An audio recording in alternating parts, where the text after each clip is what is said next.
Toucan Play That Game is proudly sponsored by NiceGameShop.com, the place to go for rare and unusual Asian games. Hi, I'm Michael. Take a seat and I'll teach you how to play Massive Darkness by CMON. This is a cooperative dungeon crawl game for 1 to 6 players where the players are each taking on the roles of Lightbringers. These Lightbringers are basically the forces of good who are gathering together to defeat the darkness. And the darkness is all the big bad evil in the world that's gathered together on one side. If you win, you save the world.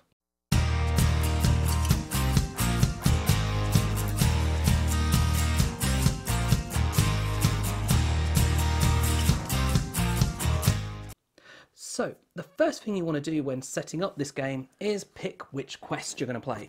And the book has 10 quests plus a tutorial. The tutorial is what I would recommend you start with, and if you have the Kickstarter version, there is another 6 quests in the Kickstarter material. But as I say, start with the tutorial. So once you know which quest you're going to do, you're going to need to set out all the game pieces, the board, doors and bits like that as per the quest page. Just follow the instructions on there. Once that's done, you're then going to need to sort out all the cards. Starting with the playing card size ones, take the ones with this Massive Darkness back. These are your player cards and just set them aside for now. The rest you'll split based on their backs as well. So you've got your Guard 1 deck, you'll need to shuffle that. Your Guard 2 deck, you'll do the same with that. The same with Guard 3, 4, and 5.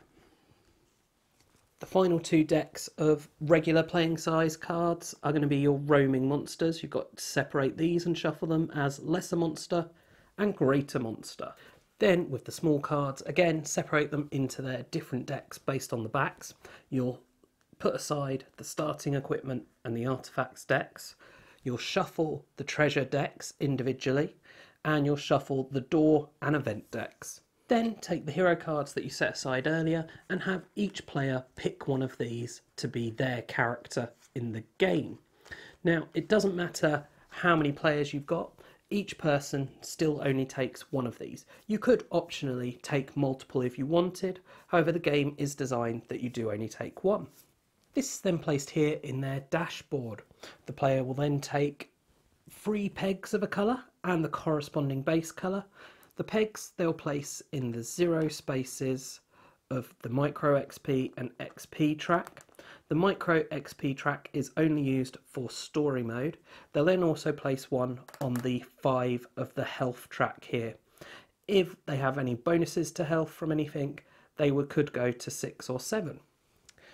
They'll then take the corresponding miniature for the character that they are and insert it into the base of the colour they've chosen. Then they pick a class for their character, which means taking one of these pads of paper here. The name of the class is at the top. They'll then write in their hero name, the amount of XP they have, and the player name. On these, you start with 2 things, a starting free skill, and then also a signature ability that costs XP to use. The columns here represent skills of different levels, and on these you have the cost given. It's important to note that for the first game it's recommended that you just use the class stated in the recommended class of your character. So for Siegfried here, we're going to go with this Pit Fighter Berserker. The final thing our heroes need before they can begin their quest is starting equipment. So take the starting equipment cards that you set aside earlier and find the Lifebringer card. This is not belonging to any single player, but you'll sit it on the table with 2 health markers. This represents lives, so when a player runs out of health, they are able to come back to life by using the Lifebringer item and removing a health token from it. If there are no tokens left on the Lifebringer item, you can't come back to life at the start of a round. Also, this means that the game is over.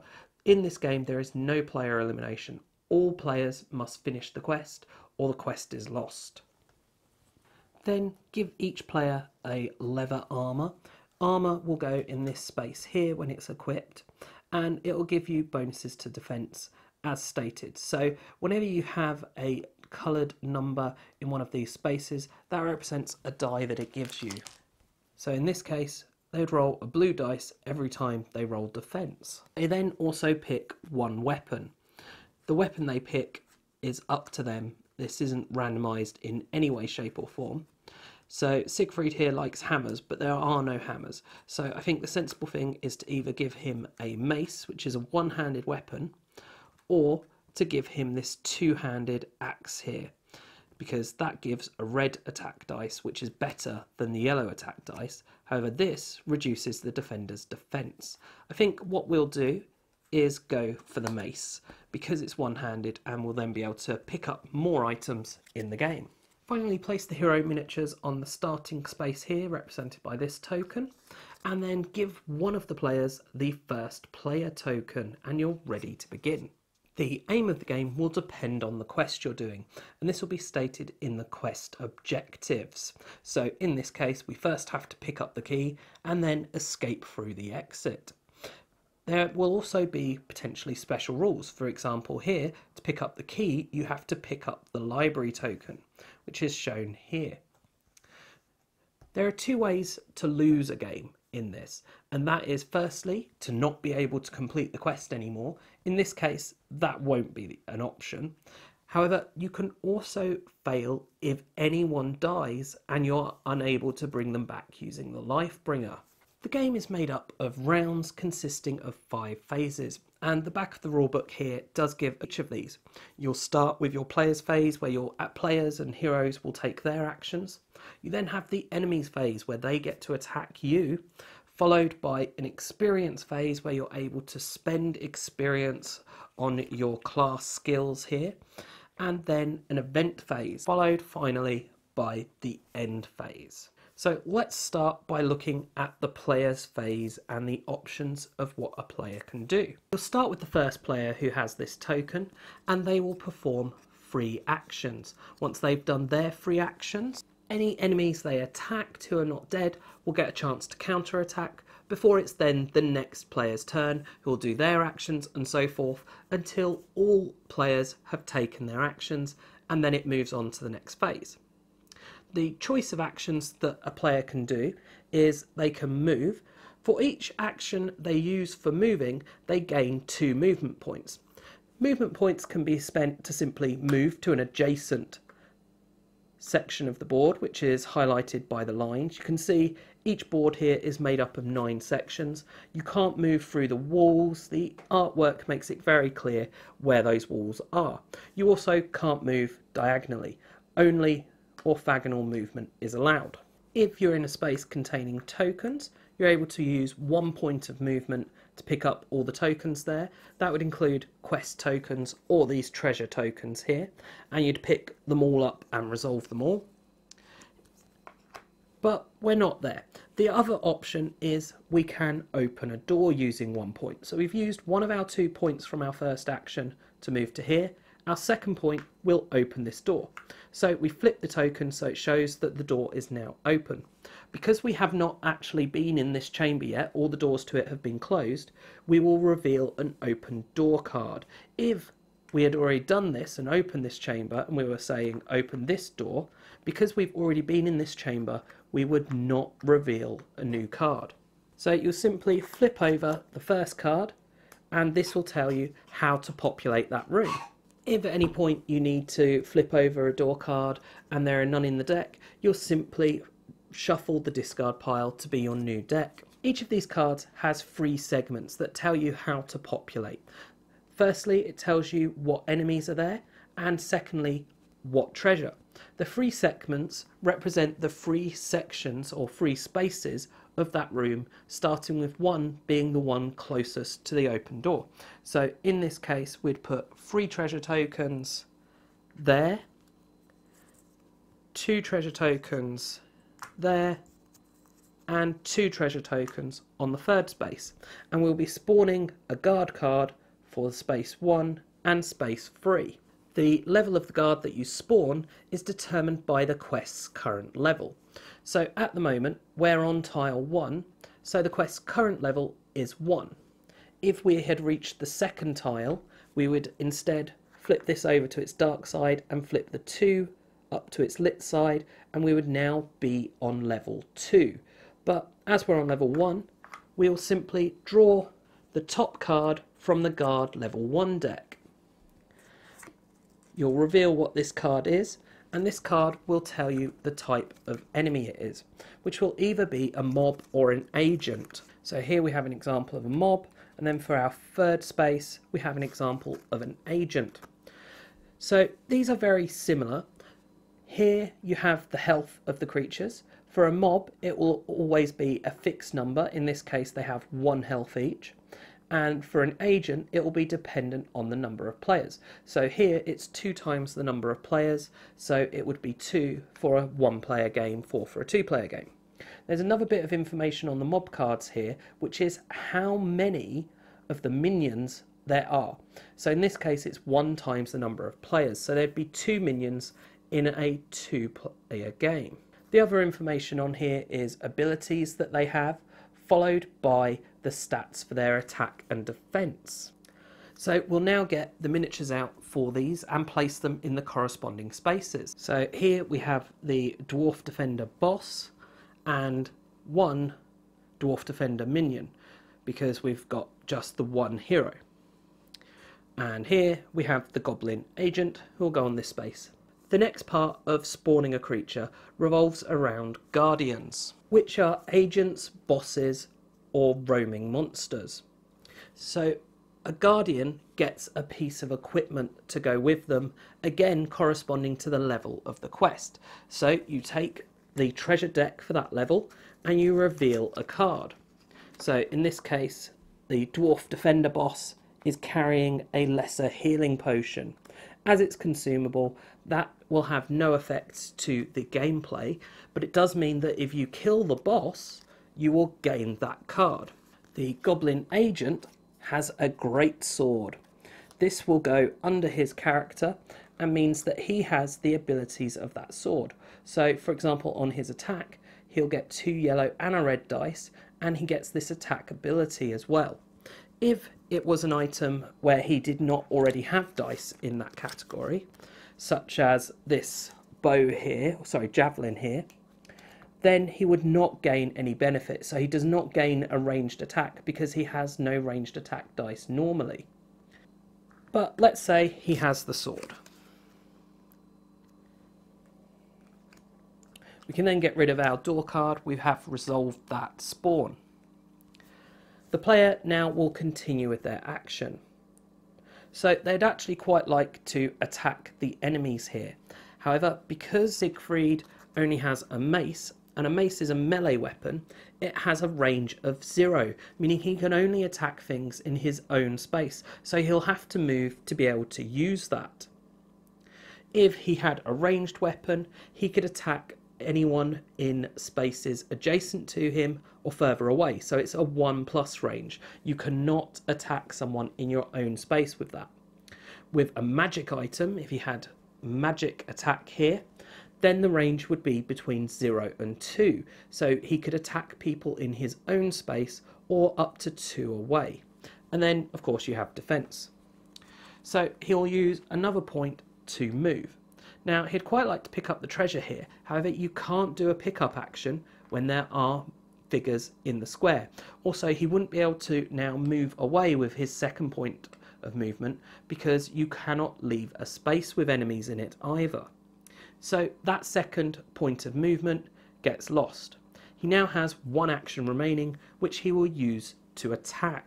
For attacking, he works out what his attack dice are, which is 1 yellow dice. He then works out what his defender's dice are, which is 2 blue dice. He rolls these all together to find out the result of the attack. Any swords counts as hits, any shields count as defended. So these neutralize each other, meaning that the attack is completely defended. If, say, no shields were rolled, that would be 1 successful hit, which would mean he would do 1 damage. The damage is dealt first to the minions, and you can't attack a boss until the minions are dead. So that 1 would actually be enough to kill this minion. If he'd done 2 damage, for example, that would be enough to kill this minion. If there were multiple minions, he would kill 2 minions, for example. But actually, it would be enough to kill the minion and the boss too, because there's only the 1 minion. However, you can't attack the boss at all until there are no minions. So the fact that there was a minion there when he performed this attack means he cannot hit the boss in any way, shape or form. He would need to do another attack on the boss in order to damage him. That would then be all 3 of his actions used up, so we then have the counter attack. He attacked this mob without fully killing them. Therefore, the mob gets a counter attack. This works just like normal attacks for the enemy's attack phase, which I will explain in a moment with regards to moving. With regards to the actual attack and rolling dice, it's the same as when the hero was attacking. You determine the number of attack dice, and you determine the number of defense dice, which for Siegfried here was 1 blue. And you roll them all at the same time, and this determines the result of the attack. So in this case, the villains got 4 attack and Siegfried got no defense. So he would take 4 wounds. For a hero, you will track your wounds using the dashboard here. So 4 wounds would put him down to 2 health. It would then be, that was the counter attack, it would then be the monsters phase. You activate the monsters in the order you choose. If they are not in reach to attack a visible hero, so if there's a line of sight hero that they can attack, they will. If not, they will move 1 step towards them. If a hero is not in line of sight and is in shadow, then they count as being completely hidden, and the monsters won't actually move towards them. So you can see some of these have light sources and are lighter than others. These are the shadow spaces. These also come into effect for character powers. If you're in a shadow space, then you get your shadow mode skill.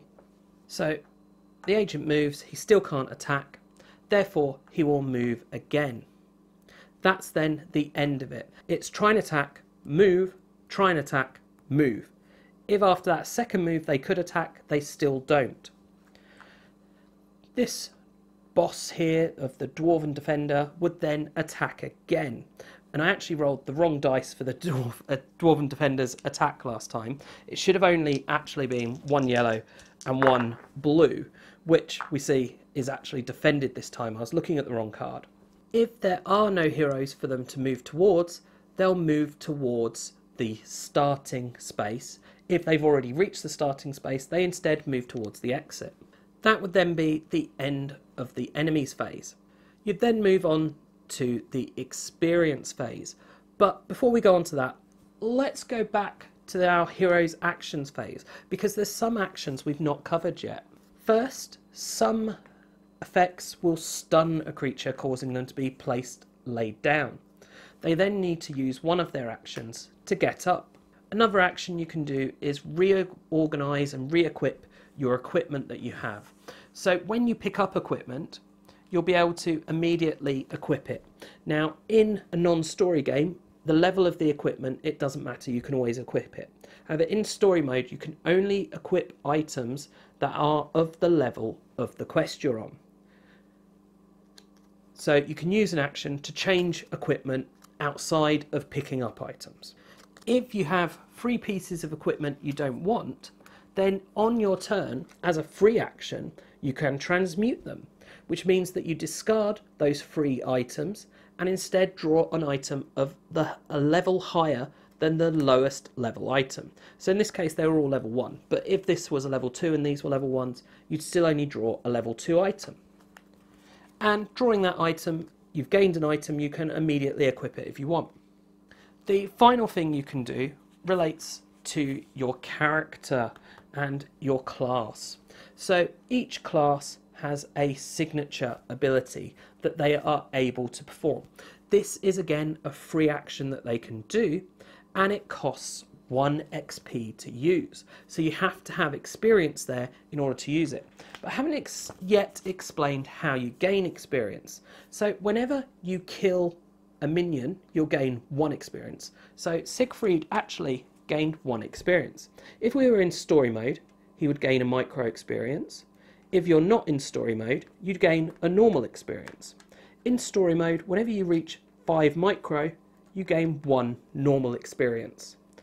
To use a signature ability costs micro XP in story mode, but normal XP in the other mode. Each signature ability you can only use once in an activation. If he'd managed to kill a boss, then all heroes in the game get 3 XP. If you manage to kill an agent, all heroes get 4 XP. And if you manage to kill a roaming monster, all heroes get 5 XP. Only the minions XP goes specifically to the person who kills it. So let's now skip ahead a few rounds and say that Siegfried managed to kill the agent and the boss there, and he's now on 8 XP, so that we can go through phase 3 spending XP. So the skills you can buy, you can only buy a level 2 skill if you've bought the level 1 skill that is on the same row. So in this case, there are no level 1 of these, so you can buy these as soon as you're able to afford them. You can buy a skill of any level, however you can only use skills of the mission's current level. So if you buy a level 2 skill, you will not be able to use it until the mission reaches level 2. To buy a skill, the cost is given in the left here. You'll simply then tick the box above it to show that you now have that skill, and you lose the XP that it would cost. So if we buy charge, it would cost us 3 XP. If we bought the brutality here, it would cost us 5, etc. And we just go down to our 3 XP, and then we carry on with the rest of the game, which would be phase 4, event. In this, you'll simply turn over an event card and do as it says. So in this case, you would spawn a guard card and place it in a zone with the token of the current level, -1. Ignore this card if you're on level 1. So we were on level 1, we would ignore this card. The next card would mean that you activate a roaming monster that's on the board, or if there isn't a roaming monster, you would spawn one.